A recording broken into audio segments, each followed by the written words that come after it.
Hola, buenas tardes. Bienvenidos a todos. No sé si se me oye bien o no.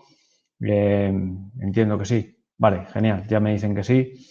Pues nada, lo que decía, buenas tardes a todos. Quiero agradecerles que estén este ratillo aquí con nosotros esta tarde y bueno, sobre todo también a la asociación y que bueno, lo que pretendía realmente es, dada la cercanía de algunas de las fechas importantes con respecto a la inspección de volquetes, tanto de bastidor rígido como de bastidor articulado, pues bueno, la asociación lo que ha querido es hacer un pequeño seminario, un pequeño recordatorio para dar las pinceladas más importantes de lo que es la inspección de volquetes bueno, derivada del Reglamento General de Normas Básicas de Seguridad Minera.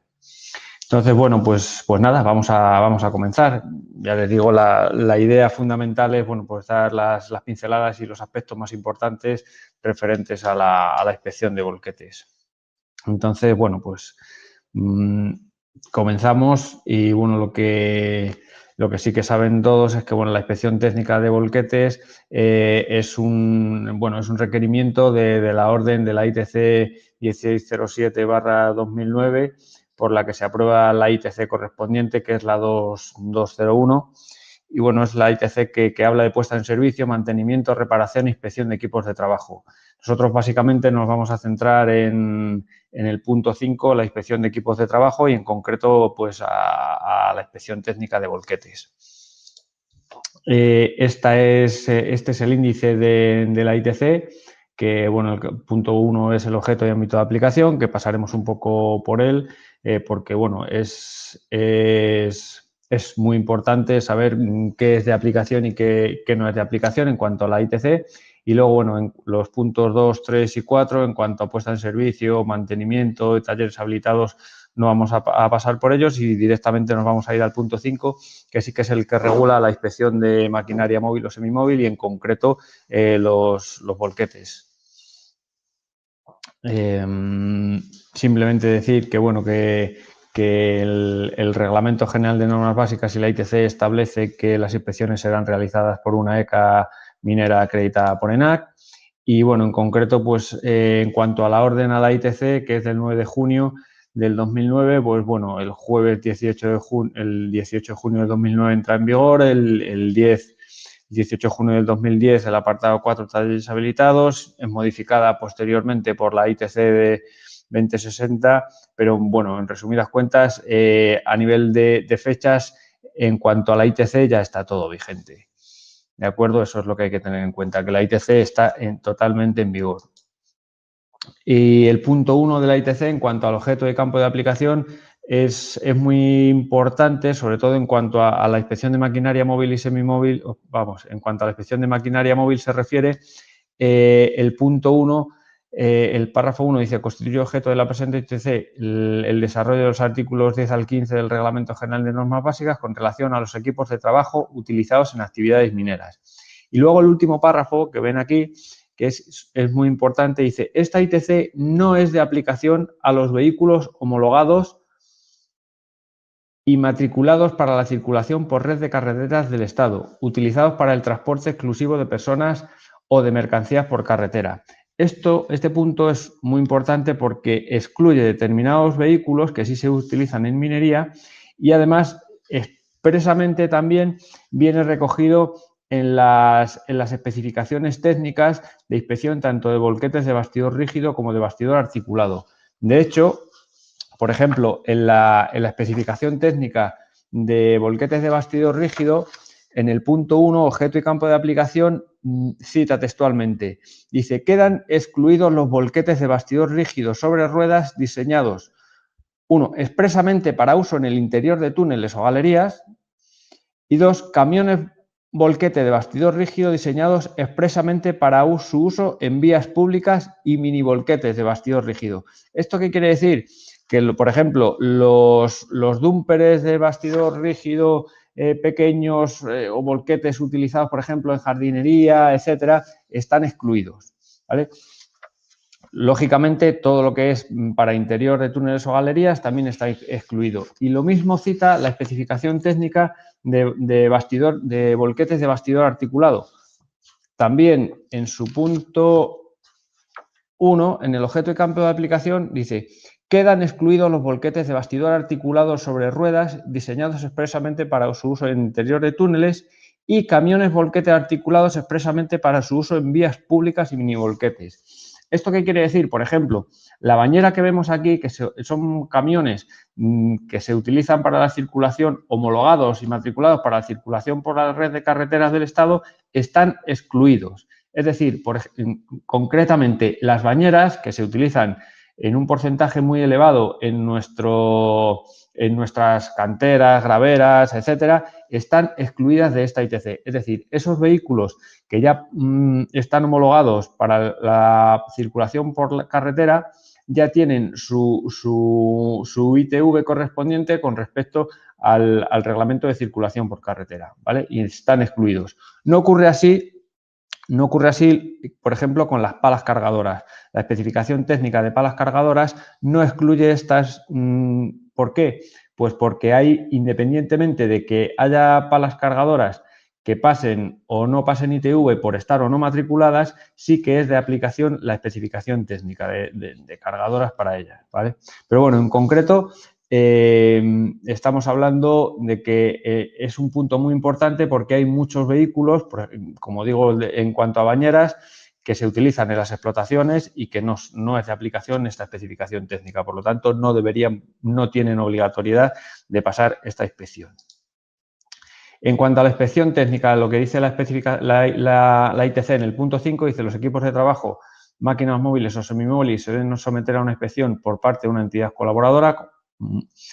Y en cuanto a un punto muy importante, en cuanto a plazas de inspección, bueno, anteriormente dice: la Dirección General de Política Energética y Minas elaborará las especificaciones técnicas donde se definan los requisitos y puntos de inspección para cada tipo de equipo, así como procedimientos operativos. Es decir, para cada tipo de máquina se ha elaborado una especificación técnica en la cual se dice qué se mira, qué se inspecciona, qué puntos se inspeccionan a cada uno de los equipos. A día de hoy hay en vigor la especificación técnica de palas cargadoras, que no es objeto de este seminario, pero bueno, por dar una recopilación de todas las especificaciones técnicas que hay en vigor, están la de palas cargadoras, la de volquetes de bastidor rígido y la de volquetes de bastidor articulado. En cuanto a plazos de inspección, esto es común a todas las especificaciones técnicas, dice: maquinarias de hasta 6 años de antigüedad cada 3. Es decir, periódicamente las máquinas hasta que cumplan 10 años se hará inspección cada 3. Las máquinas entre 6 y 10 se harán cada 2. Y las máquinas de más de 10 años de antigüedad se harán cada año, ¿de acuerdo? O aquellas que no acrediten su antigüedad. Estos son para las inspecciones periódicas, no para la primera inspección, que veremos ahora qué plazos hay, ¿de acuerdo? Esto es ya una vez que se ha realizado la primera inspección periódica, la primera inspección, luego ya la periodicidad es esta que acabamos de ver, ¿vale? Cada 3, cada 2 y cada 1. En cuanto al resultado de las inspecciones, pues bueno, vemos aquí, como dice la especificación técnica, que pueden ser favorables con deficiencias, desfavorables con deficiencias y negativos, que significa que, bueno, que la máquina tendrá que ser parada y para poderla utilizar, pues se debe reparar las deficiencias que son graves, en este caso en concreto, que comprometen a la seguridad. En cuanto a las especificaciones técnicas, bueno, dice la ITC que los plazos para realizar lo que decía la primera inspección establecida en la ITC es de 1 año para las máquinas con una antigüedad de más de 10 y de 2 años para una antigüedad inferior a 10. En el caso en concreto que nos atañe, de los volquetes, tanto rígidos como articulados, entra en vigor el día 29 de marzo del 18. ¿De acuerdo? Luego entró en vigor el 29 de marzo del 18 y las máquinas que estén en servicio, es decir, los volquetes, tanto de bastidor rígido como bastidor articulado, que estén en servicio, ahora mismo disponen de 1 año para hacer la primera inspección aquellos que tienen una antigüedad mayor de 10. Es decir, la primera inspección deben realizarla antes del 29 de marzo de 2019. puesto que entró en vigor el 29 de marzo del 2018, como hay un año para las máquinas más antiguas, para los volquetes más antiguos, hay de plazo hasta el 29 de marzo de 2019. Y 2 años tienen aquellos volquetes que tengan una edad menor de 10 años. ¿De acuerdo? Es decir, los volquetes, tanto de bastidor rígido como de bastidor articulado, disponen de un año hasta el 29 de marzo de 2019 aquellos que tienen una antigüedad mayor de 10 años y hasta el 29 de marzo del año que viene, del 2020, aquellos que tienen una antigüedad menor de 10 años. ¿De acuerdo? Y bueno, básicamente a nivel de fechas, esto es lo realmente importante. ¿De acuerdo? Hay que tener en cuenta, por resumir un poco, a día de hoy la edad que tienen los vehículos, si tienen menos de 10, el plazo se acaba el 29 de marzo, como hemos visto, de este año, y si tienen más de 10, el 29 de marzo del año que viene. Eso es para la primera inspección. Y luego, en función de la edad que tengan, en ese momento, la periodicidad con la que tienen que volver a hacerse estas inspecciones pueden ser 3, 2 y 1.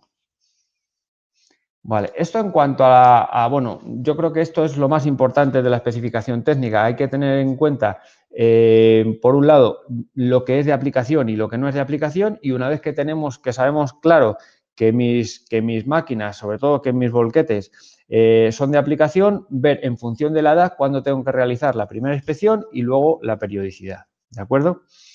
Y bueno, pues vamos a ver realmente, así un poco por encima, vamos a darle un repaso a todos los puntos de inspección, lo que se mira en las inspecciones. Aunque, bueno, aquí hay que tener en cuenta, luego lo diré al final, incluso, bueno, pues haremos un pequeño resumen, pero básicamente todos los puntos de inspección tienen un peso y una clasificación. Y bueno, el resultado final no es tan sencillo como sumar y demás, sino que se hace mediante un algoritmo matemático. Cada uno de los puntos de inspección, en función de dónde estén, tienen un peso, etcétera. Pero en definitiva, para hacernos una idea, básicamente hay unos aspectos que son fundamentales y que son realmente los críticos para saber y para tener en cuenta, ¿no? Para tener en cuenta al final de la inspección y que el resultado no sea desfavorable.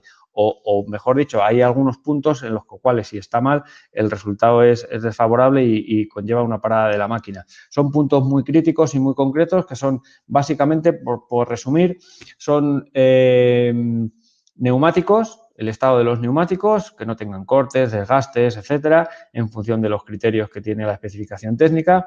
Neumáticos, dirección, tanto dirección del vehículo normal como dirección de emergencia, y frenos, tanto frenos de servicio como frenos de emergencia. Básicamente estos son los 3 puntos críticos, aunque hay algunos más que son muy importantes, pero estos son críticos de cara al resultado final de la inspección.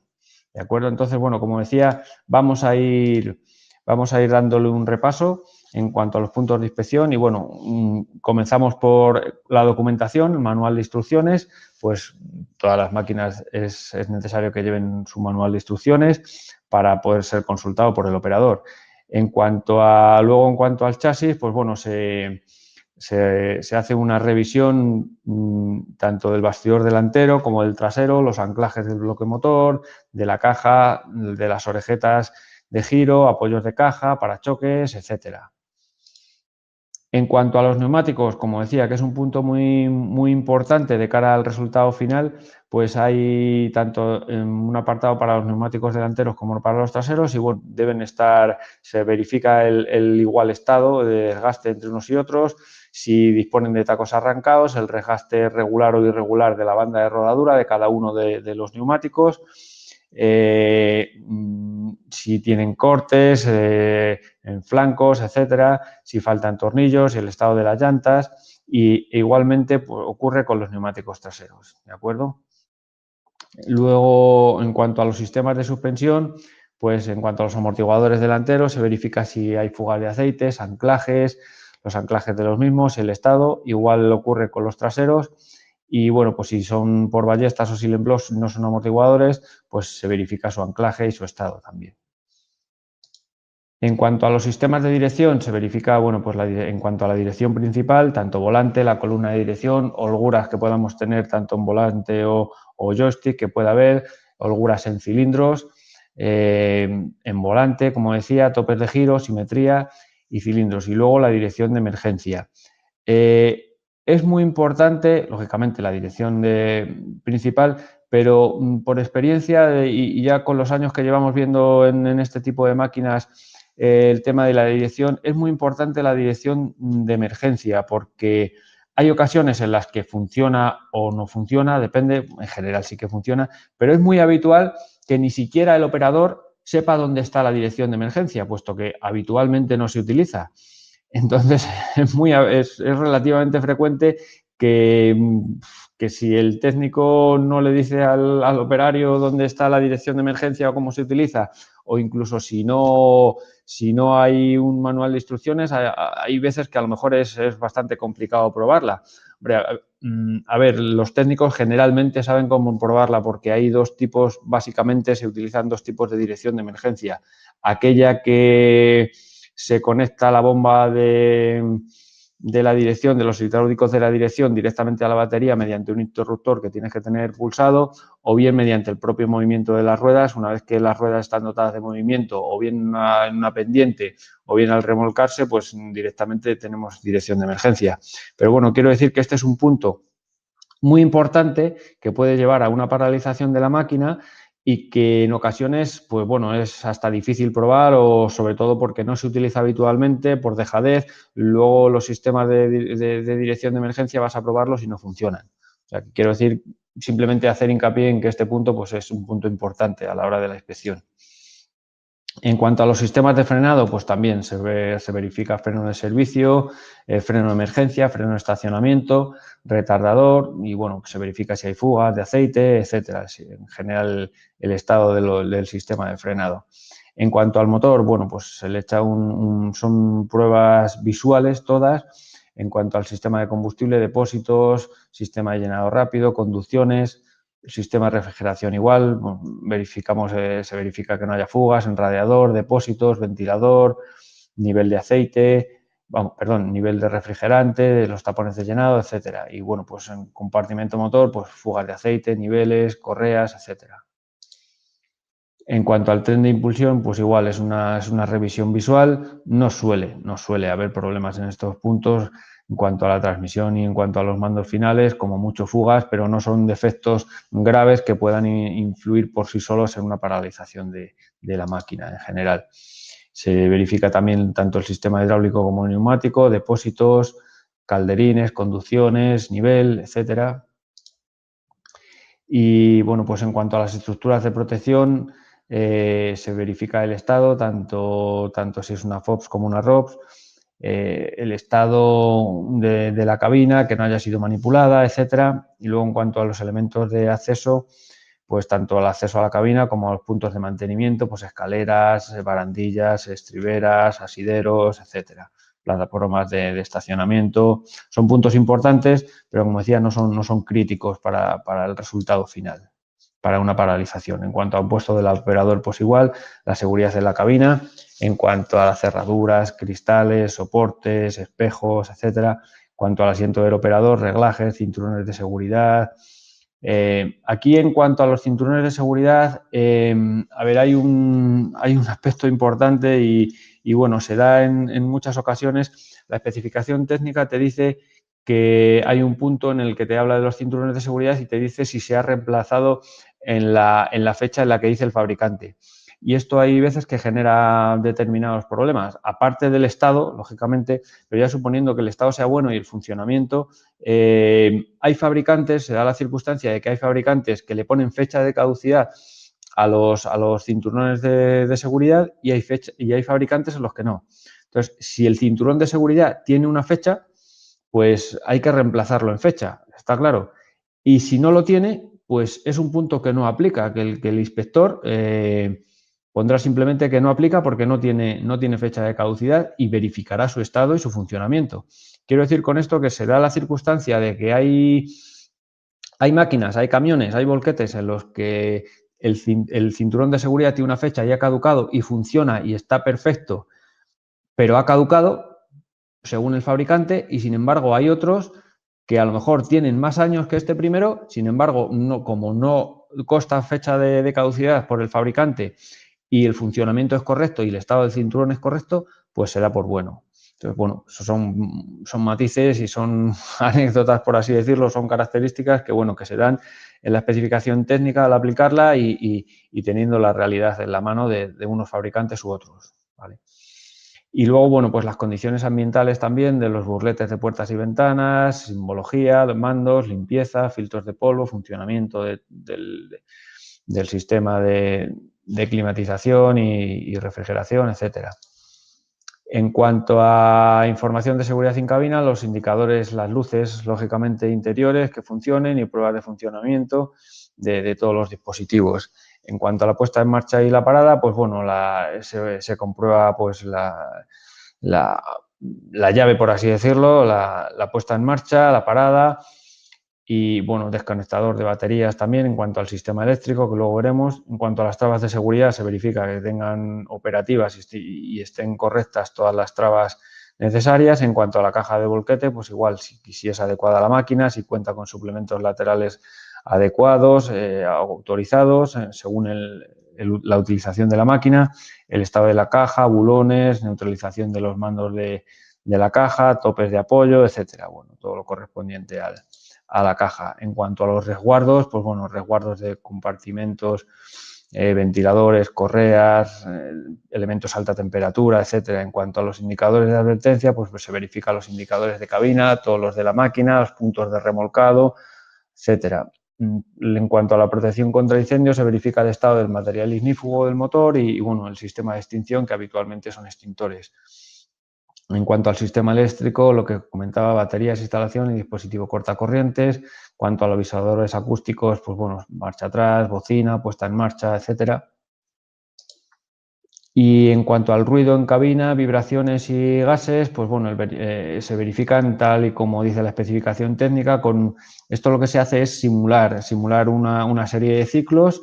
En cuanto al ruido y las vibraciones, pues en cuanto al ruido, por ejemplo, se hacen varias aceleraciones, se pone el motor con la máquina parada, motor en marcha, se hacen varios ciclos de aceleración hasta el tope de revoluciones, y con vibraciones, pues bueno, se asimila a las vibraciones que puede ocurrir, vamos, no se asimila, realmente es un procedimiento que establece la especificación técnica que, bueno, en función de las características de la máquina y del funcionamiento en sí físico en la cantera, gravera, etcétera, pues puede acercarse o no. Realmente, por ejemplo, las vibraciones con la máquina parada y motor en marcha se simula una serie de ciclos de carga y descarga, en vacío, y la realidad es que el resultado de la prueba de vibraciones depende más de la finura del maquinista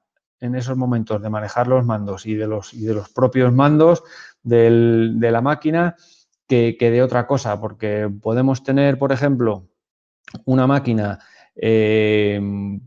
recién fabricada con un año, con unos meses, y hacer unos ciclos de carga y de descarga bueno, sin cuidado, y que en los cuales, por ejemplo, la caja dé mucho golpe y en definitiva haga vibrar a la cabina y el resto del vehículo y dé a lo mejor una vibración alta, y sin embargo podemos tener una máquina más antigua y que la vibración de esta prueba de vibración que se realiza dé muy bien.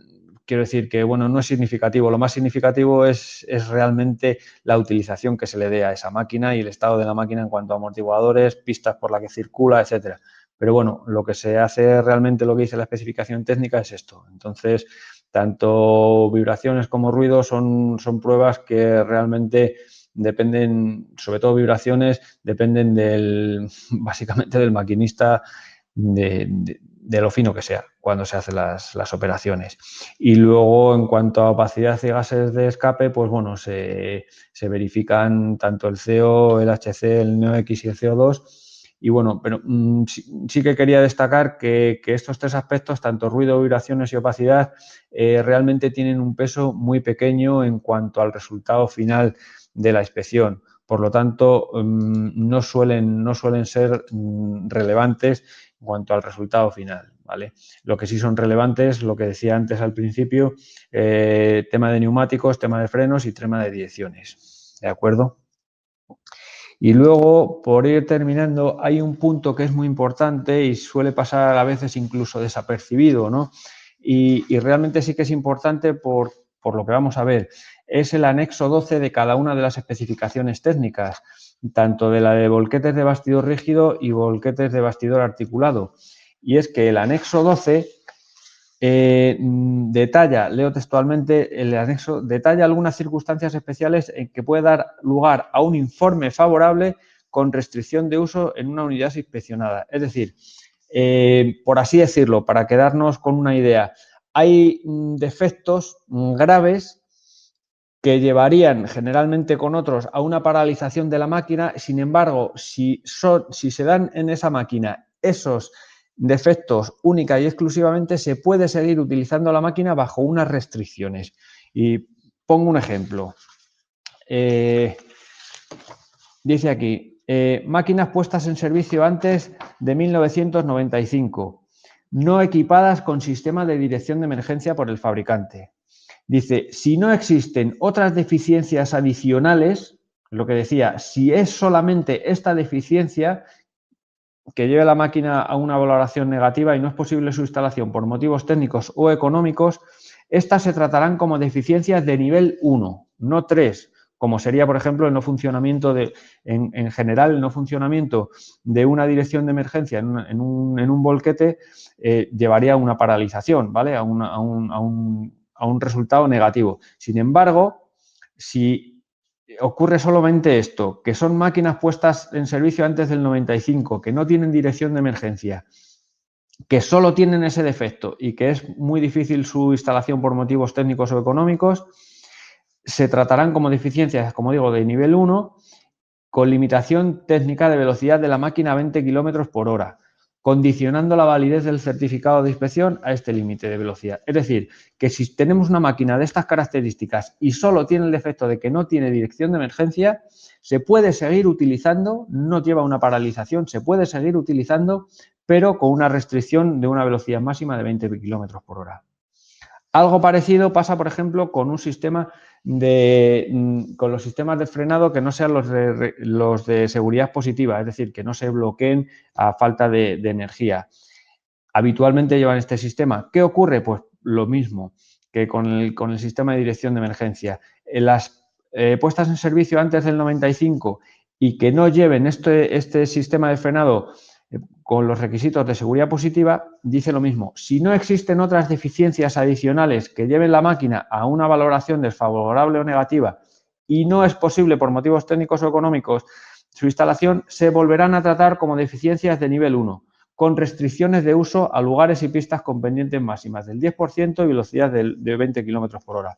Es decir, hay que tener en cuenta que es muy importante que sobre todo los puntos críticos y que pueden llevar esos defectos de esos puntos críticos a una paralización de la máquina, hay que tener en cuenta que si solo se dan esos defectos y dependiendo qué tipo de máquinas, puede no llevar a una paralización, sino a seguir utilizándola, pero con unas restricciones de uso.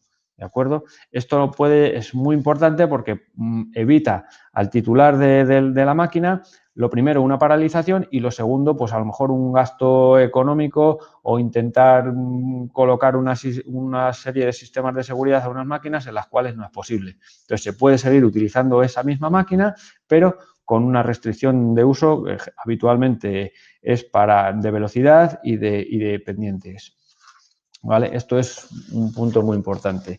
Y esto lo dicen tanto las dos especificaciones técnicas de volquetes, tanto de bastidor rígido como de bastidor articulado. Y bueno, pues ahora por mi parte tampoco mucho más. No sé si ha servido o no, o ha ido muy deprisa o muy despacio. Si hay alguna pregunta me la podéis ir escribiendo, que yo la recojo por aquí y bueno, intentaremos darle respuesta y poco más. lo que se pretendía realmente hoy pues era eso, dar las pinceladas fundamentales de lo que es las inspecciones estas de volquetes, tanto de bastidor rígido y articulado, y que, bueno, por hacer un resumen, básicamente son las de las de fechas y puntos críticos que se revisan, y sobre todo también muy importante las posibles restricciones de uso en cuanto a que, bueno, hay defectos que si se presentan por sí solos en este tipo de máquinas, pues bueno, se pueden seguir utilizando solo con unas pequeñas restricciones de uso. Me preguntan que si os mandaremos... Sí, sí. Se va a poder mandar la presentación porque se ha estado grabando y sin ningún problema se mandará a todos los asistentes. Sí, hay una pregunta que dicen que si en cuanto a las restricciones de las máquinas anteriores al 95 se debe entender que las más modernas ya... Sí, efectivamente. Son las más antiguas, las de anterior al año 95. ¿Por qué? Por una razón, aparte de que ya por defecto prácticamente todas, incluso en el año 90, 90 y muy poco, traían estos sistemas de seguridad. La fecha del año 95 es que en el 1 de enero del 95 entró en vigor la Directiva de Máquinas de marcado CE, y las normas armonizadas que se utilizan para la construcción de este tipo de máquinas ya te obligaban a poner esos sistemas de seguridad. Por lo tanto, es muy raro, por no decir, bueno, imposible no hay nada, pero es muy raro que haya máquinas posteriores al 95 que no tengan estos sistemas para los cuales hay restricciones. Pues hay otra pregunta que dice Bruno, dice, ¿cómo podemos saber si el cinturón de seguridad caduca? ¿Hay alguna lista o lo pone en el manual? No, lo pone en el propio cinturón. Llevan una etiqueta como un jersey o como un pantalón, igual. Generalmente la etiqueta suele estar en la costura que hay en el anclaje del cinturón, a la zona de, vamos, la etiqueta suele estar en la costura que hay en la zona del anclaje del cinturón de seguridad al bastidor al asiento, por así decirlo. Si no tiene etiqueta, no tiene caducidad. La caducidad está en las etiquetas. El manual generalmente dice también Bruno que si lo pone el manual no suele poner que la caducidad está en el equipo, en el cinturón de seguridad en concreto. Entonces es muy sencillo, se ve rápidamente si tiene etiqueta o no tiene etiqueta.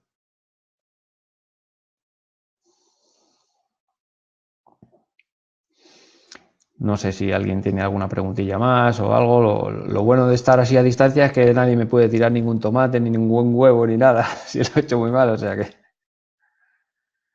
Y si nadie tiene ninguna pregunta más, pues nada, lo dejamos. Yo por mi parte, pues una vez más Sí, a ver, hay otra pregunta aquí. Dice, ¿favorable con deficiencias independientemente del número de deficiencias puede ser puestas? Sí, vamos a ver. Como les dije antes, hay favorable con deficiencias. Vamos a ver la diapositiva y lo vemos mejor. El resultado de las inspecciones. Dice, puede ser favorable, no tiene deficiencias, favorable con deficiencias. La máquina solo presenta deficiencias de carácter leve y puede ser puesta a disposición de los trabajadores. Desfavorable con deficiencias, la máquina presenta deficiencias que comprometen la seguridad y no puede ser puesta a disposición de los trabajadores. Y negativo, algo similar, ¿vale? La máquina presenta deficiencias que afectan a los sistemas de seguridad principales. Entonces, favorable o favorable con deficiencias significa que puede ser puesta a disposición de los trabajadores. Y favorable con deficiencias significa que aunque tiene deficiencias, deben subsanarse en el plazo habitual establecido antes de la siguiente inspección. ¿De acuerdo? Es decir, favorable y favorable con deficiencias, la máquina puede seguir utilizándose por los trabajadores.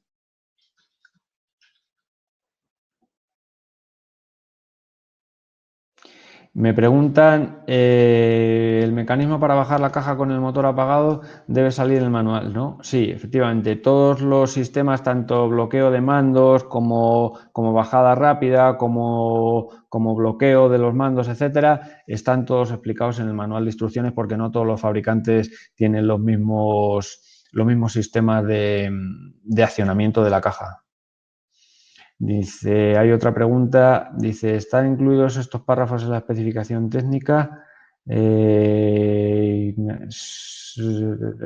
¿Están incluidos estos párrafos en la especificación técnica? Sí, sí, claro, efectivamente. De hecho, en la manipulación y lo que se le exige a la caja, hay que tener en cuenta cómo funciona en los manuales de instrucciones. Por ejemplo, también hay otro punto en el que se debe probar una válvula que tiene manualmente para que si el camión se para y todo y no funciona prácticamente nada con la caja vacía, hay una válvula de seguridad en la cual se afloja, hay una recirculación de aceite y la caja vuelve a su posición por su propio peso. Y todos esos sistemas están definidos en los manuales de instrucciones porque cada fabricante lleva su forma de hacerlo, vamos. ¿Qué diferencia efectiva hay entre la desfavorable con deficiencias pues, y negativa? Pues no hay gran diferencia porque ya podemos ver aquí que la máquina no puede ser puesta a disposición de los trabajadores hasta la subsanación de las deficiencias y se requiere nueva inspección en la desfavorable y en el negativo se establecerá la parada inmediata de la máquina hasta subsanación de deficiencias. Por lo tanto, efectivamente, pues no hay gran diferencia, vamos. Si no pasa la primera inspección por motivo que sea, ¿qué sanciones hay? En principio, vamos a ver, sanciones no hay y por definición ni por la Ley de Industria, el Real Decreto 2200 y demás, las entidades colaboradoras de la Administración, las ECAs, no tenemos potestad sancionadora. Lo que sí tenemos es potestad para precintar una instalación, en este caso una máquina, ¿no? Para dejarla fuera de servicio. Cuando nos ocurre eso, cuando nos encontramos una máquina que tiene un resultado negativo y tenemos que dejarla fuera de servicio, hay que comunicarlo a la autoridad competente, pero los organismos de control no tenemos potestad sancionadora, no podemos sancionar y bueno, pues la sanción en este caso la tendría que poner la administración y sería, no he conocido ningún caso todavía de sanción y bueno, pues en cualquier caso habría que preguntarles a ellos cuál sería la posible sanción, ¿no?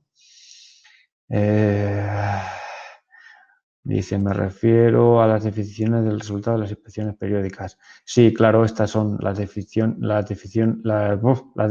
de las inspecciones periódicas, las tenéis en pantalla ahora. Ha dicho que con un resultado favorable con deficiencias hay que subsanar deficiencias. Entonces, si un neumático nuevo tiene un corte y me sale favorable con esta deficiencia, tengo que cambiarlo. Depende del corte que tenga, claro. A ver, si es un neumático que... tanto el resultado de las inspecciones, tanto favorable, desfavorable, negativo, con deficiencias, etcétera, como he dicho antes, no es un checklist simplemente normal y corriente con un pasa no pasa. Cada punto que está dentro de un sistema y de un subsistema tiene un peso correspondiente y se hace un sumatorio con un algoritmo en concreto. Tampoco es muy complicado, pero es difícil. Entonces, en definitiva, si está favorable con deficiencias, se puede seguir utilizando, pero las deficiencias se deben haber subsanado antes de la siguiente inspección.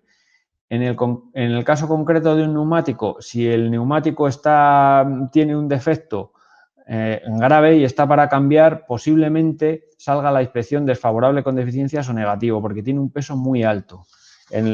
Vamos a ver, lo que decía de los pesos de cada punto y demás es algo como esto. Un segundito.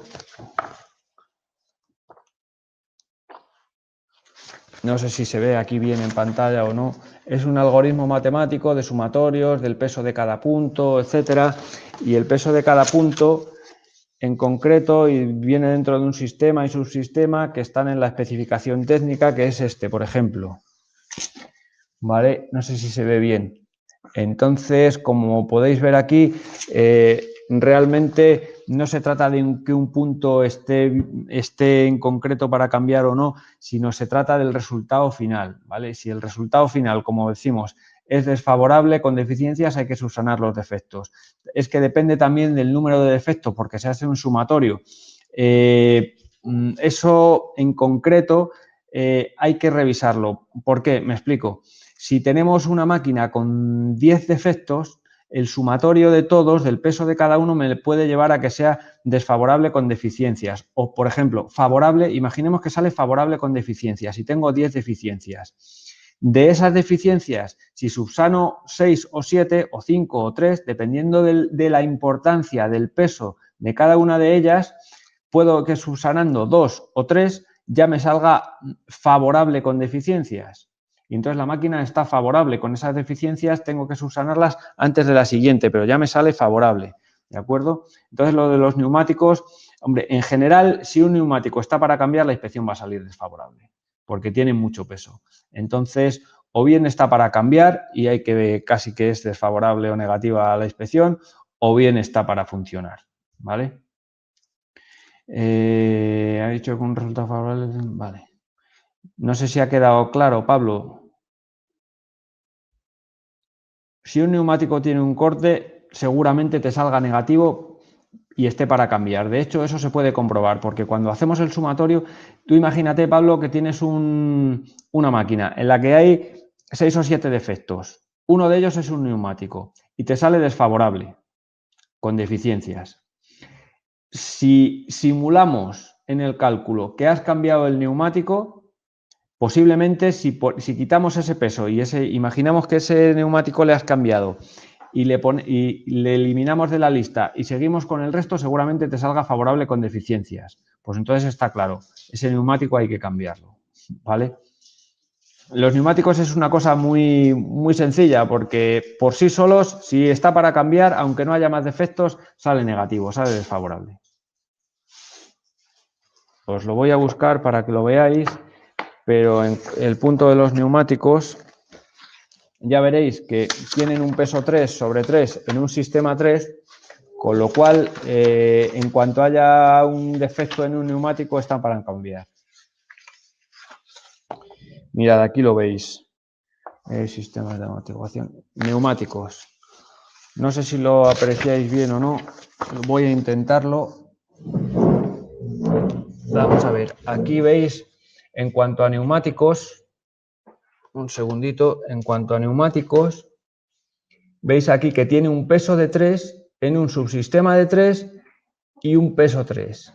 Por ejemplo, cortes en flancos. Tiene peso 3 en un subsistema 3 y en un sistema de 3. Con lo cual, este punto tiene una máxima importancia y si está para cambiar, ya solo ese punto sale negativo. ¿De acuerdo?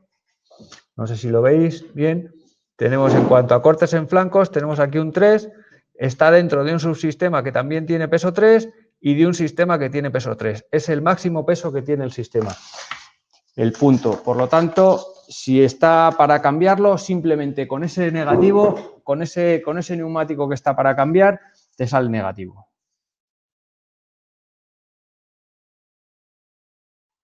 Vale, muy bien. ¿Alguna cosilla más? No sé si hay por ahí alguien que tenga alguna otra pregunta o que quiera alguna aclaración o algo así. Vale, pues por mi parte simplemente volver a agradecer a todos la asistencia y espero que haya servido para recordar que era un poco, bueno, pues lo que se trataba de hacer hincapié en los puntos así más importantes y en el tema de fechas.